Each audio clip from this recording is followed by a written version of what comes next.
Atë lloj prodhimi, me ato punëtor që ishin dhe përpara. Ishte jashtëzakonshme, ishte një nuk mund të imagjinohet sot. Jo, nuk imagjinohet sot. Prandaj pyes, çfarë ndodhi që ne ndryshuam? Ndërkohë, ma trego letrën të lutem, regjia, ma nxirë që unë ta shoqëroj me kjo është një kërkesë, ishtë drejtuar uzinës së ferrokromit në Mat, drejtorisë. Po, më shoqëroj gjithkohës me letrat. Më thënë, këtu në fund e ka firmosur drejtori, inxhinier Patushi. Aqif Patushi ka qenë atë kohë, s'ka qenë unë të latë e koma dhe Gjemal Kurti. Po, a ishte drejtori dhe jemi në Burel në datën 13/3/1997. I kam letrat të gjitha? Ja, një sekundë që të presë, do doja të më shoqëroni të gjitha. Atëre, më shoqëro vetëm me to. Është e plot. Është full screen. Okej, në gjithë ekranin është. Atëre mi lër të gjitha, sepse është shumë e rëndësishme. Është një kërkesë që nisme, duke u nisur nga situata e krijuar kohët e fundit në të gjithë vendin ton, duke jetuar me shqetësimin për ruajtjen e pasurisë kombëtare që gjendet në territorin ton dhe konkretisht në uzinën e ferrokromit dhe në stacionin elektrik, shtyrë dhe nga trysnia e kërkesat e vazhdueshme të banorëve të kësaj komune, ju drejtojmë këtë kërkesë. Dhe këtu është një kërkesë me disa pika, të cilat unë me zi lexoj për shkak se janë pothuajse të mbyllura, po mund të ta lexosh dot? Jo, se lexoj. As ti se lexon dot. Ja, do përpiqemi atëre. Është fshirë nga koha. Kjo është e vjetër, është faksimile asaj kohe. E keni ruajtur. Ka shku kopje mas kopje. Pra, drejtori i uzinës së ferrokromit të largohet nga detyra dhe në vend të tij të vijë një kandidat tjetër i goditur që të propozohet nga fshatrat. Më thënë, atëherë u kërkua largimi drejtorit, si gjë e parë. Po pse? Apo s'po e mbronte, kështu i buraj. Dina shpjegojmë për këtë punë. Largimi drejtorit kërkohet sepse drejtori në atë zonë kishte shumë konflikte, jo të tijat, po të njerëzve që kërkonin vetëm për vete, kërkonin për punë për njerëzit e tyre. Kështu që ai kishte konflikte, me i fjalë që çdo drejtor mund t'i kishte. Kuptoj. Pastaj domethënë, pasi kërkoni largimin nga puna të tij, ju kërkoni që të krijohet mundësia e ngritjes së brigadës së seleksionimit me 100 punonjës.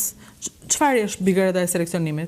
Brigada e seleksionimit ishte një brigadë e tillë e cila seleksiononte skorjet e ferrokromit, se në përbërjet të kishte ferrokrom. Në mënyrë mekanike kështu. Copa ferrokromi. Po, kërkesat pastaj vazhdoni me pastaj vazhdoni me një akt marrëveshje. Domethënë, mbasi keni këto kërkesa, të cilat ka bëjë me punën, gjithmonë. Po, sigurisht. Me punën, ju bëni një akt marrëveshje. I nisur nga situata e krijuar, rezultati i trazirave të ndodhura në gjithë vendin, si dhe duke qenë se fshatrat e komunës komsi kontribuan në ruajtjen e uzinës nga dëmtimi, uzina e ferrokromit, ku jemi aktualisht jam dakord që këtu flisni për marrjen në punë, konform kodit të punës, përgatitjen e materialeve, afati i përfundimit, udhëtimi me autobus do të jetë falas, faturina do të mbajë rregullisht që komuna pasi të vjetë, kjo është për komunën, pra janë disa pika që ato i kërkonin dhe ne ja realizuam. Pastaj, për situatën e krijuar në vend, për të ruajtur uzinën e ferrokromit, që të mos dëmtohet dhe të vazhdoj punën, urdhërojmë, duke filluar nga data 13 ngrihet shtabi mbrojtjes me sistem pune 24 orësh. Pra, u krija një shtab mbrojtje. Ku ju jeni kryetar, Telat Axhiu, pastaj vazhdohet Gjemal Kurti në kryetar, Gani Duka antar dhe me radhë janë Sulami. Më ndihmo ti kem të gjithë emrat, po i lexoj të gjithë.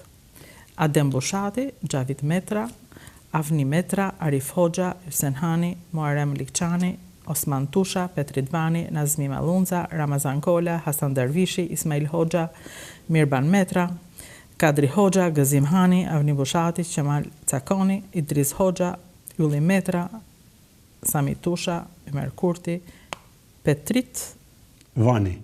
Jo, është me B. Bushati. Shtabi mbrojtjes do të funksionojë deri në vendosjen e qetësisë në vend. Shtabi mbrojtjes do të ndahet në 2 grupe me nga 13 veta, secili ku do të qëndrojnë 24 orë një grup dhe 24 orë një grup tjetër, sipas situatës në të gjithë uzinën.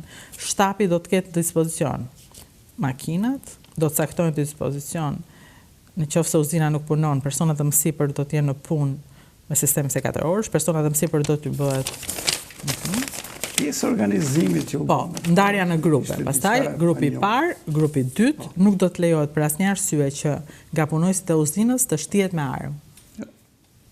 Kot. Ky urdhër unë në fuqi me njëherë, Buret 13/3/97. Pra, 1, 2, 3, 4 faqe të ruajtura në vite që nga 1997 që dëshmojnë një organizim të brendshëm. Kjo ndodh. Kështu ka qenë edhe kanunet tona. Në mungesën e një ligji vepronte kanuni, i cili vendoste rregullat e veta. Në mungesën e një shteti u vendos një mini shtet nga vetë banorët dhe vetë punëtorët, të cilët e kuptuan që ju duhej ta mbronin vendin e tyre të punës. Dhe këtë bën ata. E mbrojtën, punuan, u paguan, jetuan, ja dolën. Edhe pse Shqipëria ishte në flak, ju e dolët. Dhe bët një gjë të jashtëzakonshme. Edhe ky ka qenë qëllimi jonë, Rodina, që ne të pasqyrojmë punën e atij në njerëzve, edhe shumë njerëz kanë copza në jetën e tyre, por kjo është një copzë e madhe edhe shumë e rrezikshme, të cilën e përqafon të njerëz. Edhe ne sa t'jenë gjallë, këtë mundësi kemi të bëjmë, se si të vdesim, dash bëni herojnë, dash bëni si të duhur, se zakonisht ashtu i bëjnë herojnë masi të vdesin, ose qytetar nderi i këtyne kjo është, që ne të pasqyrojmë atë punë herojsh që kanë bën ato në atë kohë. Që kur ju trokitët në derë në mars të 97, na thanë po. Ata e hapën derën dhe thanë po. Rodina nuk do le pa përmendur